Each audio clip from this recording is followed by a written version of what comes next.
राधा स्वामी जी, यह घटना एक बीमार लड़के की है। मालिक अपनी रूहों को कैसे अपनी तरफ खींचता है, वह आज मैं आपको बताने जा रही हूँ। एक लड़का था जो काफ़ी समय से बीमार था। उसके पीठ पर काफ़ी फोड़े फिंसियाँ निकलते थे, जिसका उसे बिल्कुल भी आराम नहीं आ रहा था। और वह अपने शरीर से इतना परेशान हो गया था, उठना बैठना सोना उसके लिए बहुत ज़्यादा मुश्किल हो गया था। और उसके परिवार वालों ने ऐसा कोई भी जगह नहीं छोड़ी जहाँ उसका इलाज ना कराया हो। डॉक्टर के पास जाते थे तो डॉक्टर चीरा लगा देते थे और पट्टी कर देते थे और ढेर सारी दवाइयाँ दे देते थे। और अगर किसी सियाने के पास जाते थे तो वो भी कुछ नहीं बताते थे, कहते थे ऊपरी चक्कर है, ठीक हो जाएगा। अगर किसी झाड़े फूकी वाले के पास जाते थे, वो भभूति दे देते थे कि इस पर लगाओ आराम आ जाएगा। ये सब कुछ करने के बावजूद भी उस लड़के को 1% भी आराम नहीं था, बल्कि और उसकी हालत दिन ब दिन बिगड़ती जा रही थी, जिससे उसके परिवार वाले काफ़ी परेशान हो गए और सोचने लगे कि क्या होगा, हमारे बेटे की दिन ब दिन हालत बिगड़ती ही जा रही है। हमने तो अब कोई जगह भी नहीं छोड़ी, कोई डॉक्टर भी नहीं छोड़ा, हम क्या करें। यह सोच रहे होते हैं कि उनके पड़ोसी उनके घर पर आते हैं उस लड़के का हालचाल पूछने के लिए, और आकर देखते हैं कि वो लड़के की हालत काफ़ी बुरी हुई होती है। काफ़ी लड़का परेशान होता है, उससे लेटा भी नहीं जाता। यह चीज़ देखकर पड़ोसी काफ़ी हैरान हो जाता है और वह पड़ोसी उस परिवार वालों से कहता है, भाई आपका लड़का तो काफ़ी परेशान है, क्या इसे आप दवाई दारू नहीं दे रहे। तो वो परिवार वाले कहने लगते हैं कि भाई हम तो दवाई दे देकर थक गए हैं, हमने तो कोई जगह नहीं छोड़ी, जहाँ भी कोई हमें कहता है हम वहाँ ही पहुँच जाते हैं अपने बेटे को लेकर। लेकिन हमारे बच्चे को आराम बिल्कुल भी नहीं आ रहा, बल्कि दिन ब दिन इसकी हालत बिगड़ती ही जा रही है। यह बात सुनकर पड़ोसी की मन आंखें भर आती हैं। वह भी सोचता है कि यह क्या है। फिर वह पड़ोसी उस परिवार वालों से कहता है कि भाई अगर मैं आपको एक बात कहूँ तो आप मेरी बात मानोगे।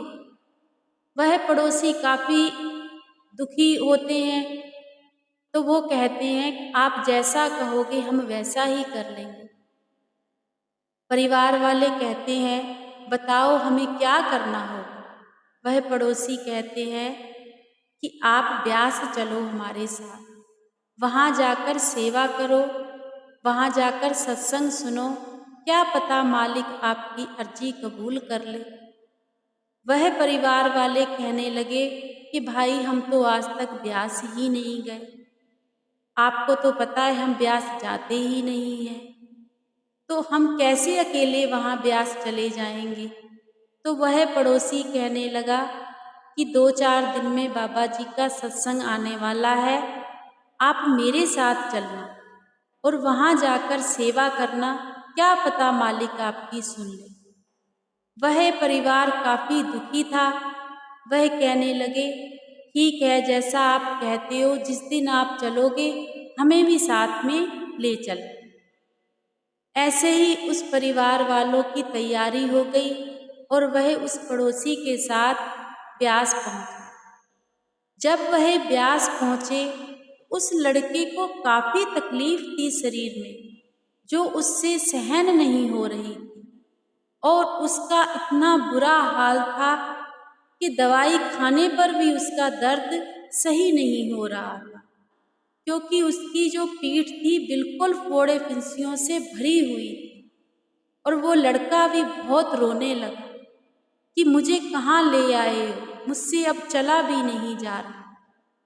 वह पड़ोसी कहने लगा, बेटा कोई बात नहीं, मालिक पर भरोसा रखो, सब ठीक होगा।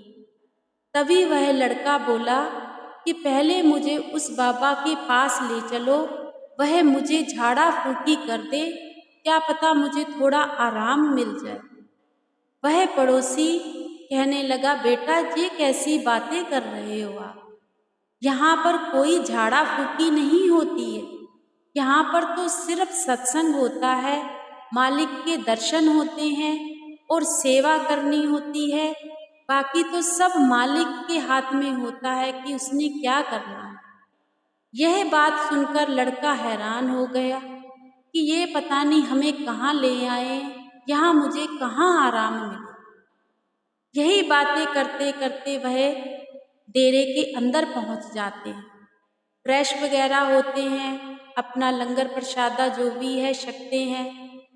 सैटरडे को सत्संग होता है तो अंदर उनकी एंट्री हो जाती है।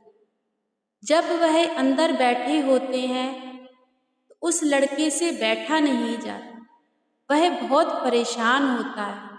तो वह लड़का उस पड़ोसी से कहता है कि भाई मुझे कहाँ ले आए हो, मुझसे तो यहाँ बैठा भी नहीं जा रहा और मैं बहुत परेशान हूँ। वहाँ पर कुछ सेवादार आते हैं, काफ़ी सहूलत उस लड़के को देकर जाते हैं, जिसे देखकर उस लड़के के मन में यह आता है कि इतनी सेवा ये सेवादार करते हैं। पर फिर वो लड़का, उसकी इतनी तकलीफ होती है, उस लड़के को काफ़ी परेशान होता है। वह लड़का फिर उस पड़ोसी से कहता है कि भाई अब यहाँ पर क्या होगा, अब मैं बैठकर क्या करूँ। तभी वह पड़ोसी उस लड़के से कहते हैं कि बेटा यहाँ पर सत्संग होगा, थोड़ी देर में बाबा जी अपनी गाड़ी लेकर आएंगे, दर्शन देंगे, और तेरे मन में जितनी भी परेशानी है ना, वो हाथ जोड़कर मालिक के आगे अरदास करना और मालिक से कहना कि हे मालिक मेरा दुख दूर करो, मैं बहुत कष्ट में हूँ। वो लड़का हैरान हो जाता है कि पता नहीं ये पड़ोसी कैसी बातें कर रहा है, मैं तो इतनी जगह गया हूँ, मुझे तो कहीं से कोई आराम मिला नहीं है, हाथ जोड़कर अरदास करने से क्या आराम मिल जाएगा। यह बातें ही करते होते हैं कि बाबा जी आ जाते हैं, सत्संग शुरू हो जाता है, उसके बाद दर्शनों की बारी आ जाती है। जब बाबा जी दर्शन के लिए आते हैं तो वह पड़ोसी उस लड़के से कहता है कि अब हाथ जोड़कर बैठ जाओ और बाबा जी की तरफ ही देखते रहना, जो मन में हो बस बोल देना, मन ही मन में बोलना। तो वो लड़का कहने लगता है ठीक है। तभी बाबा जी की गाड़ी उसके बिल्कुल आगे से निकलती है और बाबा जी की दृष्टि भी पड़ती है और वह लड़का भी बाबा जी की तरफ पूरे ख्याल से देखता है। लेकिन जब लड़का बाबा जी की तरफ देखता है, उस लड़के का रो रो के इतना बुरा हाल हो जाता है और वो वैराग्य में चला जाता है कि उसे बिल्कुल भी सुध बुध ही नहीं रहती कि उसे कोई तकलीफ है। इतना उस लड़के को वैराग आ जाता है और उस लड़के को यह भी पता नहीं चलता कि बाबा जी कब निकल गए, कब चले गए और कब आ गए। और वह पड़ोसी जब लड़के को हाथ लगाता है और कहता है कि भाई आंखें खोलो, बाबा जी तो चले गए हैं, कितनी लंबी अरदास करोगे और इतना क्यों रो रहे हो। वह लड़का कहने लगता है कि भाई मैंने तो कोई अरदास कर ही नहीं पाया, मुझे तो पता नहीं क्या हो गया था, बाबा जी को देखकर मैं तो अपने आप को ही भूल गया था। यह बात सुनकर पड़ोसी के मन में आता है कि मालिक क्या पता इस बच्चे पर अपनी दया मेहर कर दे। यह बात, यह दर्शन करके वह लड़का और पड़ोसी वहाँ से उठकर प्रसाद के लिए निकल जाते हैं। फिर उन्हें प्रसाद मिलता है और वह प्रसाद फिर पड़ोसी कहते हैं कि थोड़ा सा प्रसाद बेटा खा लो। वह प्रसाद भी वह थोड़ा सा खा लेता है और उसके बाद वह लंगर में चले जाते हैं और वह पड़ोसी कहता है कि बेटा यहाँ पर थोड़ी सेवा कर लो, सेवा करने से क्या पता आपकी तकलीफ दूर हो। तो वह लड़का कहता है कि मुझसे सेवा नहीं होगी, मैं सेवा कैसे कर लूँगा? मेरे शरीर में बहुत तकलीफ़ है। तो उसके परिवार वाले कहते हैं, हम सेवा कर लेते हैं, इससे जितनी होगी यह उतनी ही कर ले। वो लड़का थोड़ी-सी सेवा करता है और फिर बैठ जाता है और उसके परिवार वाले सेवा करते रहते हैं। अगले दिन फिर बाबा जी का सत्संग होता है और फिर वह पड़ोसी उस लड़के से कहता है, आज जो भी तुम्हारे मन में शंका है, कुछ भी है, दुख तकलीफ जो भी है, वो सब मालिक के आगे कहना, मालिक तुम्हारी जरूर सुनेगा।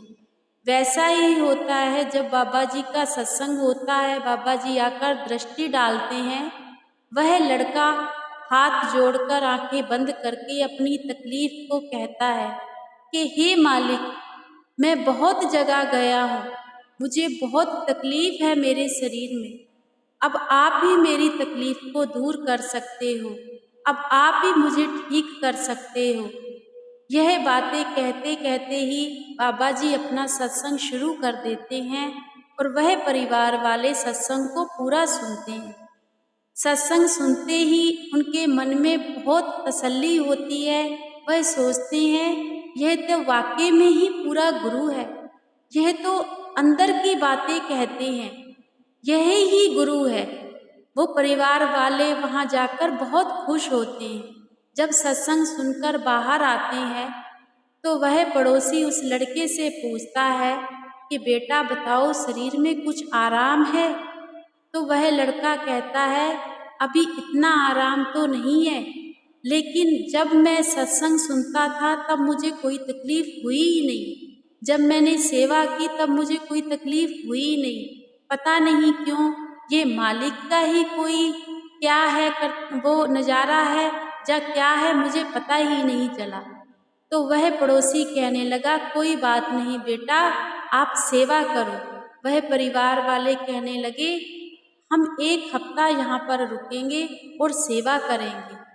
तो वो पूरा परिवार वहाँ पर 1 हफ्ता रुका और सेवा की।